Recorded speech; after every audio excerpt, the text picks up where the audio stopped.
Qui aurait pu deviner qu'en octobre, Catherine Deneuve, l'une des grandes actrices du cinéma français et une icône de la mode du XXe siècle, célébrerait ses 81 ans?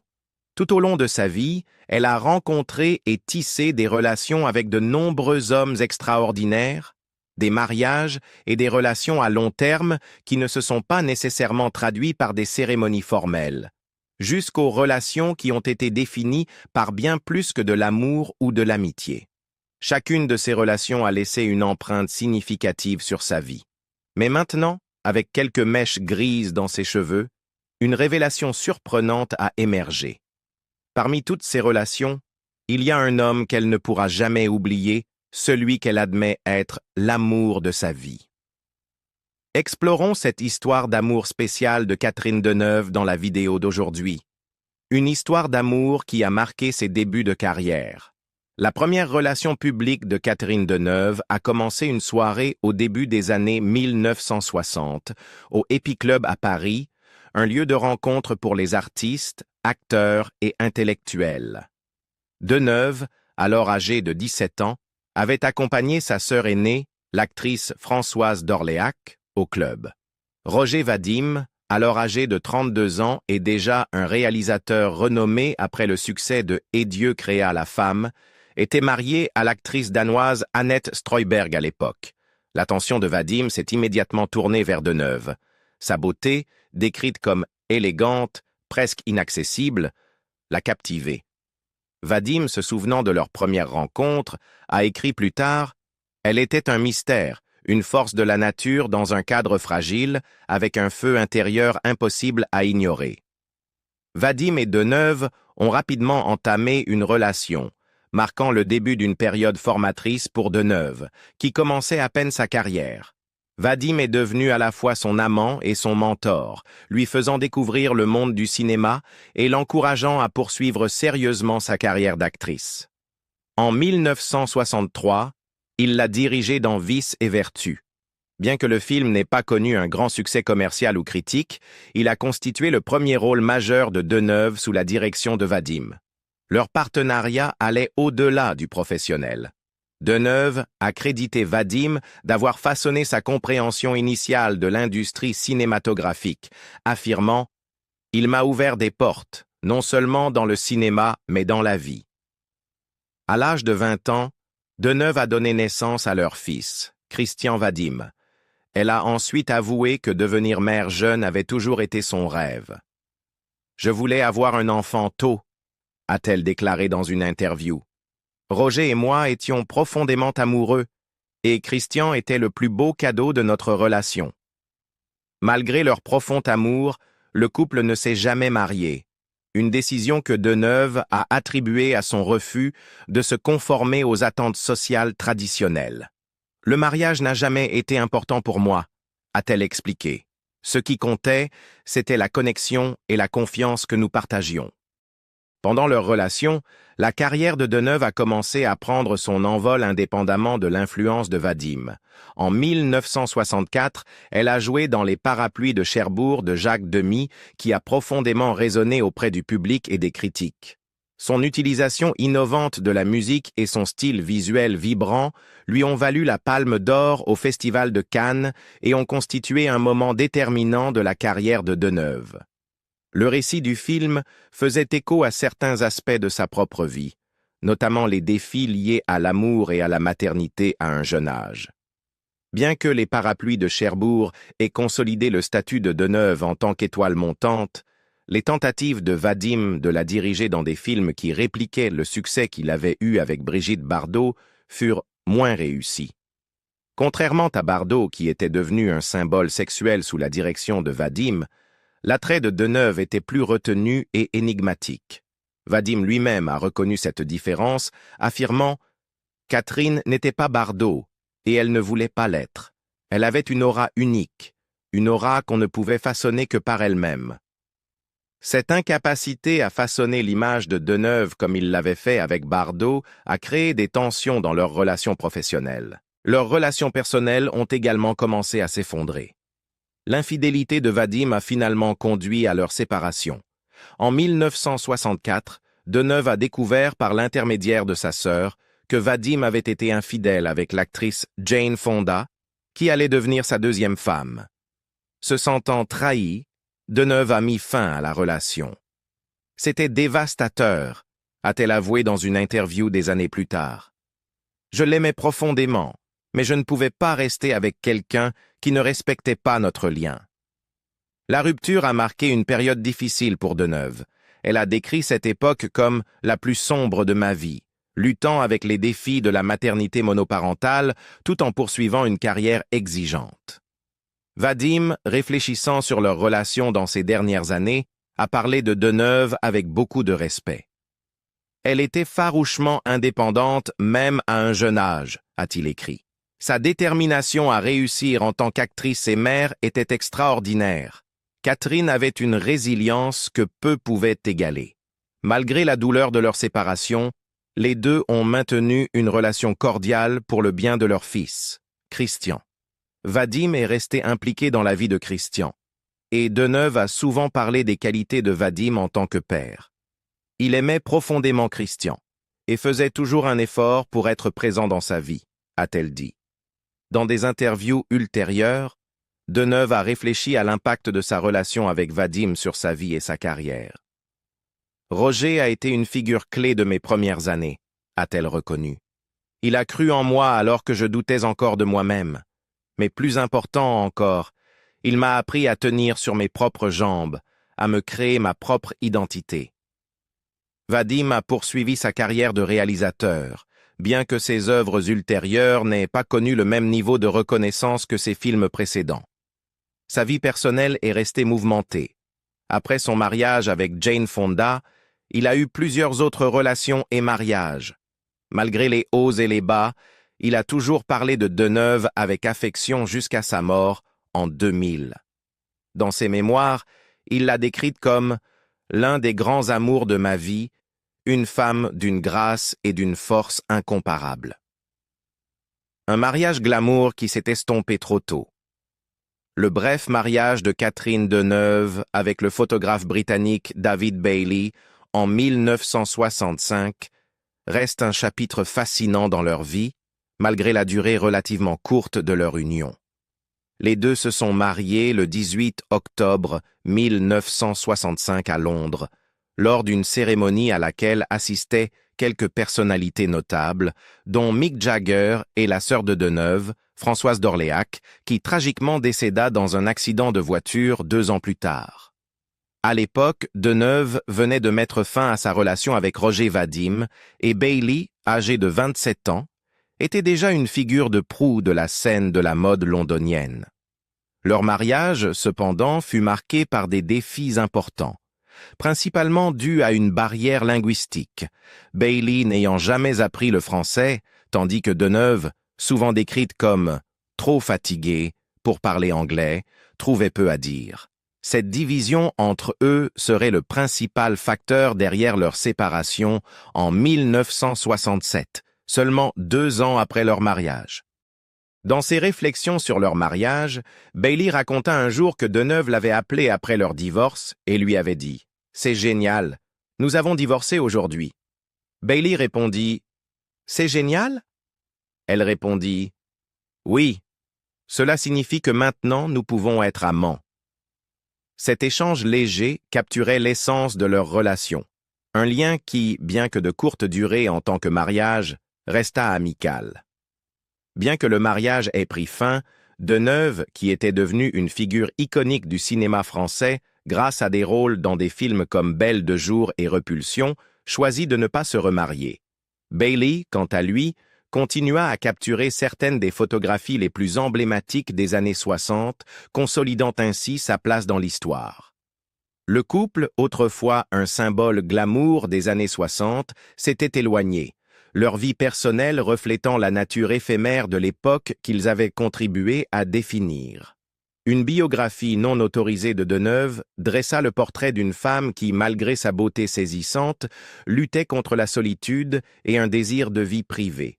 La biographie suggérait que la quête d'indépendance de Deneuve avait un prix, la présentant comme une figure plus complexe et moins heureuse que l'image glamour et distante, souvent associés à elle. Les souvenirs de Bailey sur leur temps passé ensemble reflétaient ce sentiment, notant que bien que leur mariage n'ait pas été particulièrement triste, il n'a tout simplement pas fonctionné en raison de la distance croissante entre eux, tant physiquement qu'émotionnellement. Une passion qui a duré au-delà du mariage. Au début des années 70, Catherine Deneuve se retrouva à nouveau plongée dans l'amour avec Marcello Mastroianni. La relation entre Catherine Deneuve et Marcello Mastroianni a toujours suscité un grand intérêt public, en grande partie en raison de leur alchimie indéniable et de la nature dramatique de leur histoire. Bien qu'ils ne se soient jamais mariés, leur relation demeure l'une des plus commentées de l'histoire du cinéma français et italien. Leurs chemins se croisèrent pour la première fois sur le tournage de That's the Way It Is, un film dans lequel ils étaient castés en tant que couple en deuil après la perte de leur enfant. Le réalisateur, N. Tréchian, créa un environnement unique pour intensifier la profondeur émotionnelle de leur rôle, plaçant les acteurs dans un appartement isolé, sans meubles, électricité, ni confort de base. Le résultat fut extraordinaire. Marcello et Catherine se retrouvèrent rapprochés, un lien qui allait rapidement se transformer en une aventure amoureuse. Marcello, âgé de 50 ans à l'époque, fut immédiatement captivé par la beauté et le raffinement de Catherine. Catherine, bien qu'elle fût 19 ans plus jeune, fut également frappée par le charme de Marcello. Bien que tous deux sortaient de relations difficiles, Marcello se remettait d'une rupture avec l'actrice Faye Dunaway et Catherine s'éloignait du réalisateur François Truffaut. En peu de temps, Catherine et Marcello commencèrent à passer beaucoup de temps ensemble, partageant des moments intimes loin des regards du public. Leur alchimie était magnétique, et bientôt ils étaient inséparables. Leur relation n'était pas sans complexité. Marcello, qui était marié depuis des années à Flora Carabella, avait eu plusieurs amantes pendant leur mariage. Mais son attirance pour Catherine était si forte que pour la première fois de sa vie, il eut non seulement une liaison, mais demanda aussi le divorce.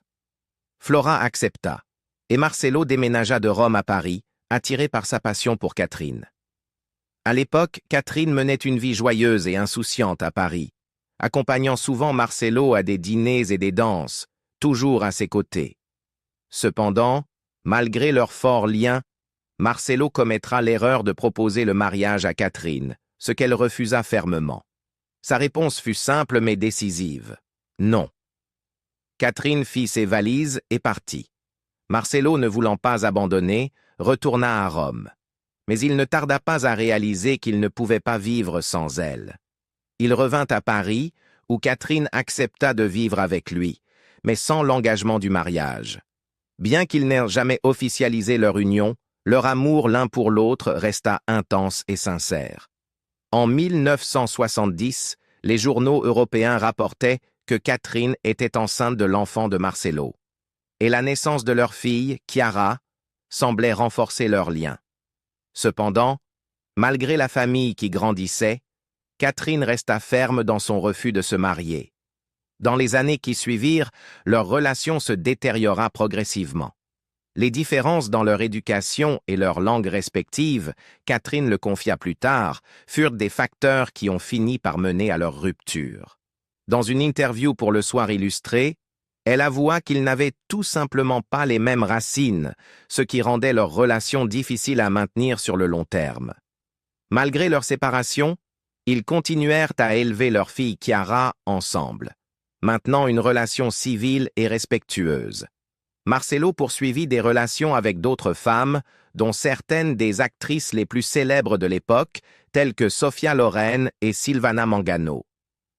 Cependant, leur rupture n'a pas diminué l'affection qu'ils éprouvaient l'un pour l'autre. Catherine parlait souvent de Marcello avec beaucoup de respect, se souvenant de lui comme d'un homme brillant et timide, doté d'un sens naturel de l'humour et du charme. Dans une interview de 2024, elle se remémora leur temps passé ensemble, reconnaissant que, bien qu'ils ne se soient jamais mariés, leur amour avait été sincère et profond. Leur fille, Chiara, qui se trouvait souvent entre les complexités émotionnelles de la relation de ses parents, se souvint d'un moment poignant de son enfance. elle se rappela avoir regardé le film E.T. avec Marcelo et Catherine. Lorsque les scènes émotionnelles se succédaient, Chiara se retrouva en larmes, mais Marcelo insista pour partir, tandis que Catherine voulait rester. Cet incident symbolisait la tension existante entre ses parents, malgré l'amour qu'ils partageaient. Bien qu'ils aient eu leurs différences, Catherine et Marcelo partagèrent de nombreux souvenirs qui perdureraient bien après leur rupture. Leur amour, bien que jamais officialisé, était réel. Les années qui suivirent les virent tous deux aller de l'avant, Marcelo poursuivant sa carrière illustre et Catherine maintenant sa place parmi les stars les plus aimées de France. Cependant, avec le temps, Marcelo et Catherine furent confrontés à l'inévitabilité du vieillissement et de la perte. Ces dernières années, Marcelo et l'autre grand amour de Catherine, le réalisateur Roger Vadim, sont décédés. Mais à travers tout cela, Catherine Deneuve est restée fidèle à sa conviction qu'elle doit toujours être elle-même. Aujourd'hui, même à l'approche de la soixantaine, Catherine garde précieusement ses souvenirs de Marcelo, reconnaissant que, malgré tout, leur temps ensemble fut l'un des chapitres les plus significatifs de sa vie. Une vie amoureuse complexe, entourée de mystères et de liens durables. Tout au long de ses vingtaines et trentenaires, Catherine Deneuve a été liée romantiquement à plusieurs personnalités notables du monde du divertissement, notamment des acteurs tels que Sammy Frey, Clint Eastwood, Franco Nero, Burt Reynolds et John Travolta. Elle a également entretenu des relations avec des réalisateurs acclamés comme Roman Polanski, Jerry Schatzberg, François Truffaut et Milos Forman. Malgré sa réputation publique de star, Deneuve a gardé une grande partie de sa vie privée secrète. Il a également été dit qu'elle aurait eu une brève romance avec l'animateur de télévision Carlos Lozano, qui avait eu une attirance intense pour elle au début des années 1980. L'une de ses relations les plus connues fut celle avec le chanteur Serge Gainsbourg, bien qu'elle ait nié toute implication intime avec lui. Toutefois, leur connexion, fondée sur une admiration et un respect mutuel, était évidente lors de leurs apparitions publiques. Dans un monde rempli de rumeurs, la vie personnelle de Deneuve était toujours au centre des spéculations, surtout ces dernières décennies, alors qu'elle devenait de plus en plus connue pour garder ses relations privées. Dans une interview de 2002 avec le magazine Knack, Deneuve aborda les rumeurs constantes concernant son orientation sexuelle, reconnaissant que sa vie privée était souvent sujette à des suppositions injustifiées. Maintenant que les gens ne savent rien de ma vie privée, ils commencent à deviner, y a-t-il encore un homme dans sa vie? Et qui est-ce alors? Quand ils me voient 2 ou 3 fois avec une amie, ils disent « Nous avons toujours su cela », a-t-elle déclaré, réfléchissant sur l'intrigue que suscitait sa nature réservée dans les médias. L'un des aspects les plus significatifs mais cachés de sa vie amoureuse fut son lien de longue date avec la rockstar française Johnny Hallyday.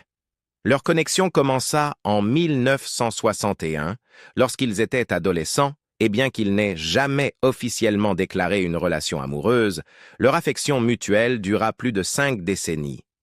Hallyday, dans ses mémoires Destroy, la désigna sous le nom de Lady Lucille. Un code pour la femme qui resta une figure centrale dans sa vie malgré leurs contacts sporadiques. Leurs liens ne se rompit jamais totalement, même lorsqu'ils eurent d'autres relations. Deneuve fut profondément affecté par la mort de Hallyday en 2017, marquant la fin d'une histoire d'amour secrète et durable. Leur relation était complexe, souvent marquée par des échanges émotionnels intenses plutôt que par une romance traditionnelle. Ils se rencontrèrent pour la première fois lorsqu'ils jouèrent tous deux dans La Sirène du Mississippi, où Hallyday jouait aux côtés de Deneuve. À l'époque, Hallyday, âgée de seulement 18 ans, commençait à peine à se faire connaître, tandis que Deneuve, déjà une actrice établie, dégageait un charme glacé. Les deux devinrent proches, mais leur connexion ne fut jamais pleinement confirmée au public. Des rumeurs circulaient sur leur alchimie hors écran, et le réalisateur Roger Vadim, qui avait travaillé avec les deux, remarqua même leur dynamique magnétique. Cependant, leur connexion se solidifia véritablement en décembre 1963, lorsque Deneuve, ébranlé par une rupture avec son partenaire de l'époque Roger Vadim, chercha du réconfort auprès de Hallyday.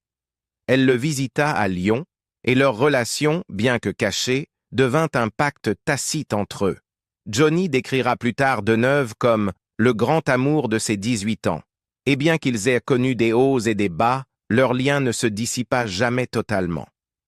Les luttes de Hallyday avec la célébrité, l'addiction et les tourments personnels furent souvent apaisés par la présence de Deneuve. Même dans ses moments les plus sombres, comme lorsqu'il tenta de se suicider en 1966, Deneuve resta une constante dans sa vie, lui apportant son soutien par des visites secrètes à l'hôpital. La relation se poursuivit au fil de leur carrière, Hallyday lui envoyant souvent des fleurs à son anniversaire et pour le Nouvel An, maintenant ainsi les gestes discrets mais significatifs qui caractérisaient leur amitié durable. Lorsque le mariage de Hallyday avec Sylvie Vartan se déchira, leur connexion émotionnelle s'intensifia. Mais Deneuve soutint également ses autres relations. Sa vie amoureuse ne se résumait pas uniquement à la passion ou à la romance. Il s'agissait aussi d'une compréhension profonde et d'un respect mutuel. Comme le remarqua un ami proche de Hallyday et Deneuve, leur relation prospérait par l'absence. Johnny n'a jamais manqué une occasion de rappeler à Catherine son affection par des fleurs et des gestes attentionnés, remarqua l'ami. L'une des relations les plus notables de Deneuve fut celle qu'elle eut avec le cinéaste François Truffaut, qu'elle rencontra lors du tournage de La Sirène du Mississippi. Leur romance, bien qu'elle n'ait jamais été rendue publique à l'époque, se transforma en une liaison passionnée. Truffaut, déjà un réalisateur à succès, et Deneuve, au sommet de sa gloire, se trouvèrent attirés par une vision créative commune et une admiration mutuelle. Cependant, leur relation prit fin après 2 ans, en partie parce que Deneuve voulait un enfant, tandis que Truffaut, déjà père de 2 enfants, n'était pas prêt pour une nouvelle paternité. Truffaut, dévasté par la rupture, se repliqua dans une période de dépression, soulignant la profondeur émotionnelle de leur lien. Malgré la fin de leur romance, Deneuve et Truffaut continuèrent à travailler ensemble, se retrouvant notamment sur le tournage de Le Dernier Métro, un film qui reflétait leurs propres tensions non résolues et les émotions complexes qu'ils ressentaient encore l'un pour l'autre. Les sentiments de Truffaut pour Deneuve demeuraient, et dans le film, leur silence partagé et leurs émotions non dites ajoutaient une couche de poignance à l'histoire. Comme l'a noté Le Monde, dans un article rétrospectif, le film portait un sentiment de regret persistant, semblable à la narration non dite entre les 2 anciens amants. Avec l'âge, les relations de Deneuve restèrent complexes et privées, les rumeurs continuant à circuler sur ces liaisons romantiques. Elle continua d'être liée à d'autres hommes, certains bien plus âgés qu'elle, car elle préférait la compagnie d'hommes plus âgés qui lui offraient une sorte de connexion émotionnelle différente. À travers tout cela, Deneuve conserva son charme et sa présence énigmatique, restant l'une des icônes culturelles les plus durables de la France. Catherine Deneuve a un jour déclaré « J'ai toujours aimé détruire les stéréotypes, et je ne cherchais pas les chemins faciles, je voulais juste vivre et aimer. Au nom de l'amour, j'étais prête à détruire même ma réputation. » Ces mots reflètent son véritable esprit. Vivre pleinement, aimer de tout cœur, et ne jamais avoir peur de briser les stéréotypes sociaux. Chaque relation, qu'elle soit courte ou longue, a contribué à rendre sa vie plus vibrante. Catherine ne cherche pas seulement l'amour, elle ose vivre pleinement, expérimenter et profiter de chaque moment. Alors, selon vous, quel est l'homme que Catherine Deneuve a le plus aimé tout au long de sa vie? Laissez votre réponse dans la section des commentaires et n'oubliez pas de liker et partager cette vidéo pour que vos amis découvrent d'autres histoires intéressantes de légendes comme Catherine Deneuve.